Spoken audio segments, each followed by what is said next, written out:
Welcome to my unboxing of the newest chapter approved. There will be also some retro hammering with older editions of this publication. With this unboxing I am especially interested to see how and if Games Workshop improved their game about how they package special editions. Okay, but let's start with the first chapter approved.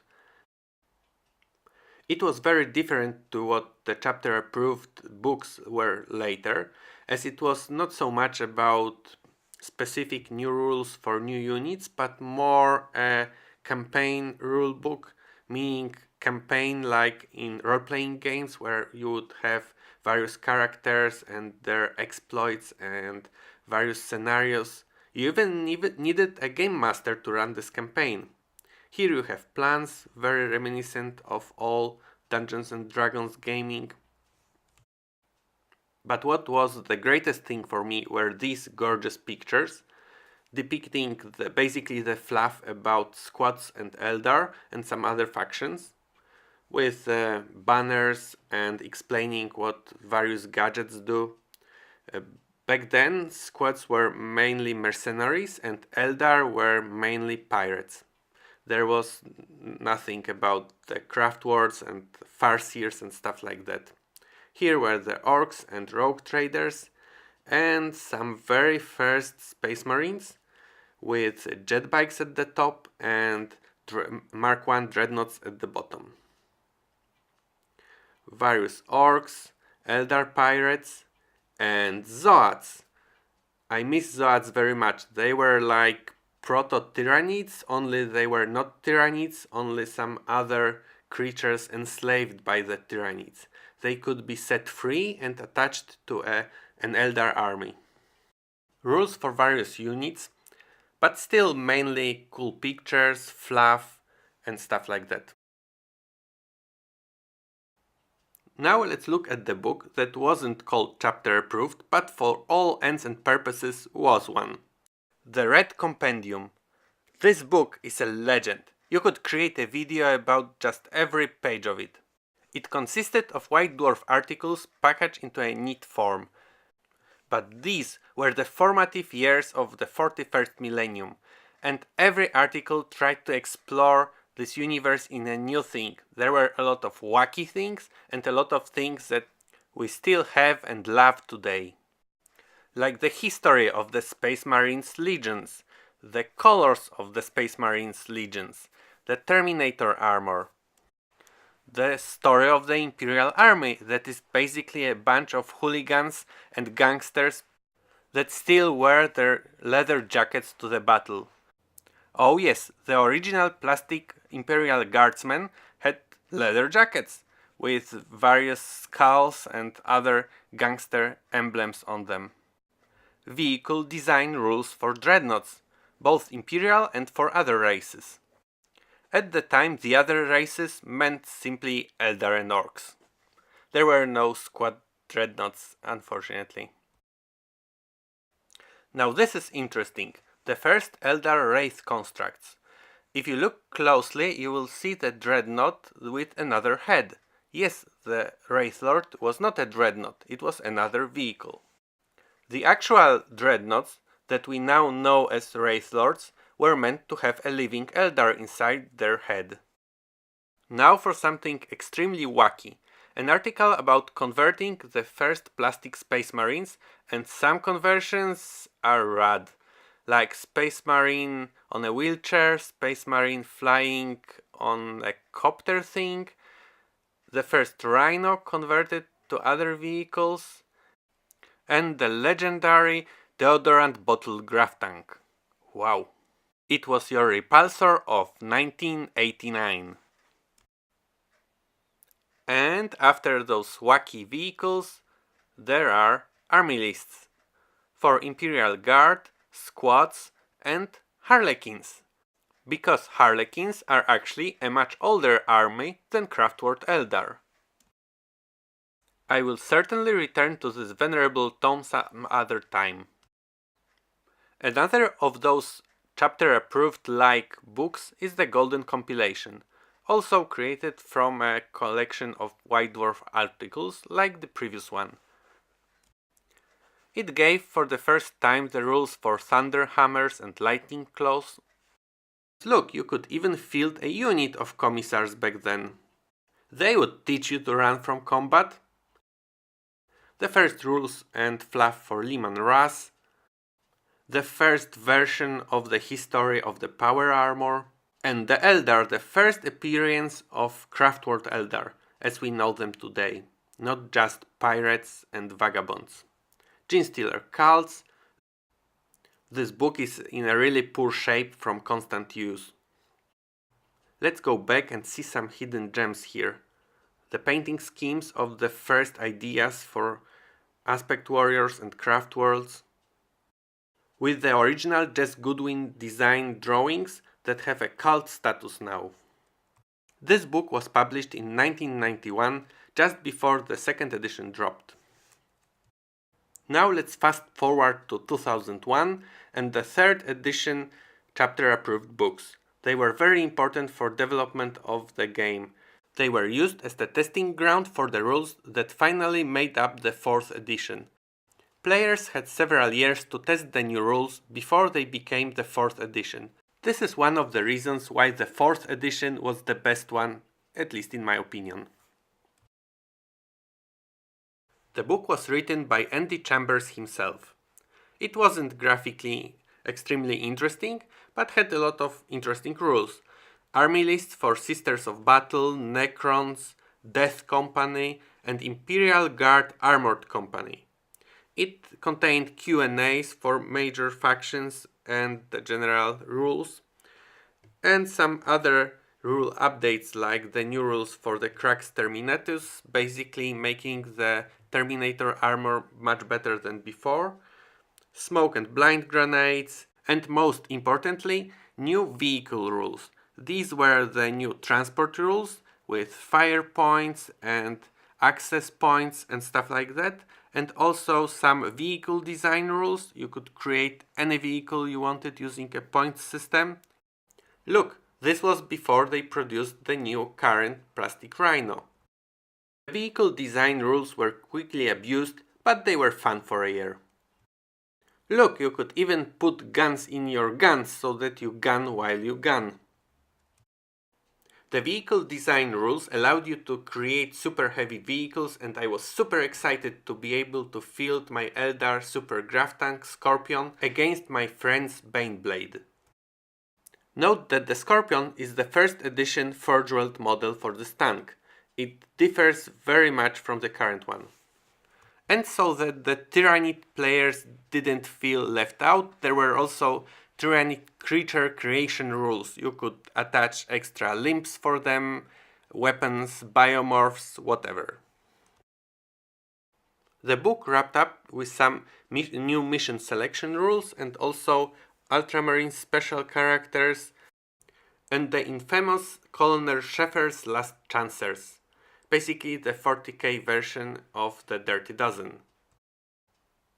Just a year passed and Games Workshop published another chapter-approved book. This was meant to be a yearly publication, but they dropped the idea just after 2 books. Again they published some revolutionary new rules that were to become the 4th edition in the future. This time the assault rules, that changed the meta enormously.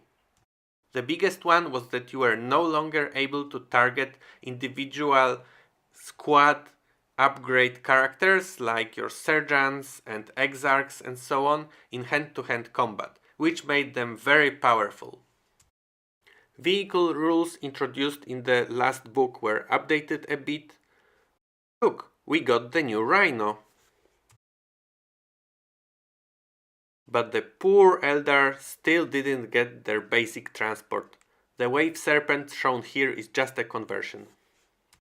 And the hidden gem of this edition, the Crude Mercenary army. You could basically field an all-Crude army. Previously they were just an addition to the Tau army, but there were a lot of people that wanted just Crude, pure Crude. Forge World produced a couple of really cool models, like large Knarlocks and other monstrosities. These ones are just conversions from Dark Elf warriors. So basically you could field a viable army of the man-eaters from space. But enough of history, let's see what Games Workshop cooked out for us this time.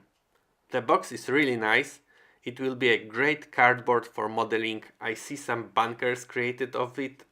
This is a huge improvement over just putting everything into string bags.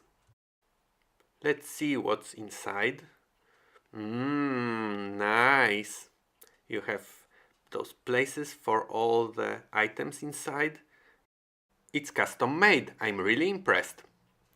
Okay, first we got these counters here. You can count your command points and your victory points.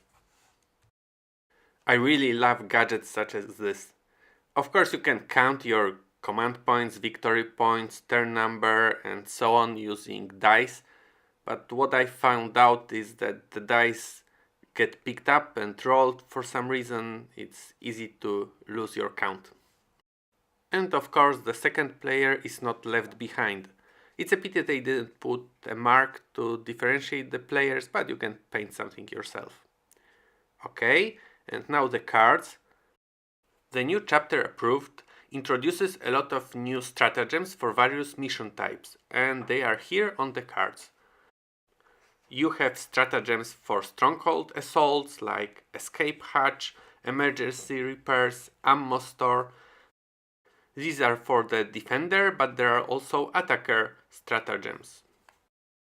I prefer using cards to browsing the book every time I need to use a stratagem. Here are the mission cards. They are very cool. I like holding them, almost like a fidget cube or something, but I don't get their usefulness just yet. I mean, you use the mission rules once before the mission starts. You can bookmark this page in the codex or rulebook or chapter approved, but nevertheless, they are a cool gadget to have. Let's see now what's hiding below this custom-made cardboard thingy. Tokens. I love pushing tokens out of their sprues or whatever you call the cardboard plate. There are tokens for hidden setup and for objective markers, and also there are rulers. If you didn't get rulers with your main game box or a set like the First Strike, you can punch them out from here. Actually, I like these as I play a lot with kids and it's difficult to put your eye out using a cardboard thing like this. You also get a lot of sheets for detachment rosters and army rosters. I actually never use these as I prefer keeping my units on index cards and then creating armies in a spreadsheet. And finally we reached the main course of the day, the 2017 chapter approved. I like that it has 2017 printed all over it, as actually it was very difficult to check the year from which each of the previous chapter approved comes. They took a cue from Julius Caesar, and this book is divided into 3 parts just like the goals. For open, narrative and matched play. I don't like this division as I don't think that putting narrative or openness is a good excuse for bad rules. The open part starts with the apocalypse rules.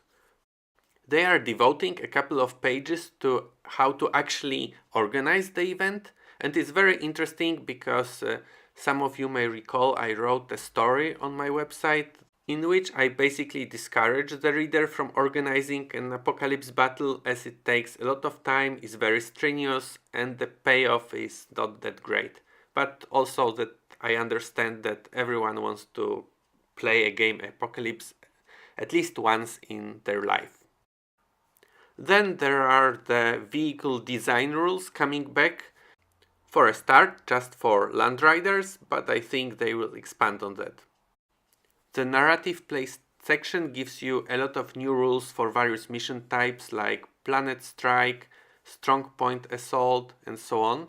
And I'm really looking forward to this. I really love those non-standard missions. They challenge you to create a more balanced army, especially, and this is key, if you select them randomly. So you don't know beforehand whether this will be planet strike or strong point assault and so on. You also get campaign rules and also very neatly rules for the different terrain types Games Workshop produces.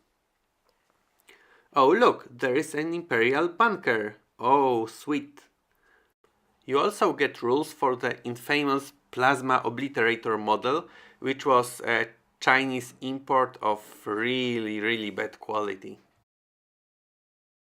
The matched play section also contains rules for new missions, and a surprising hobby section showing you how you can create, I guess, competitive, matched objective markers. Nevertheless, the hobby section are always cool and there are some really nice ideas for various factions.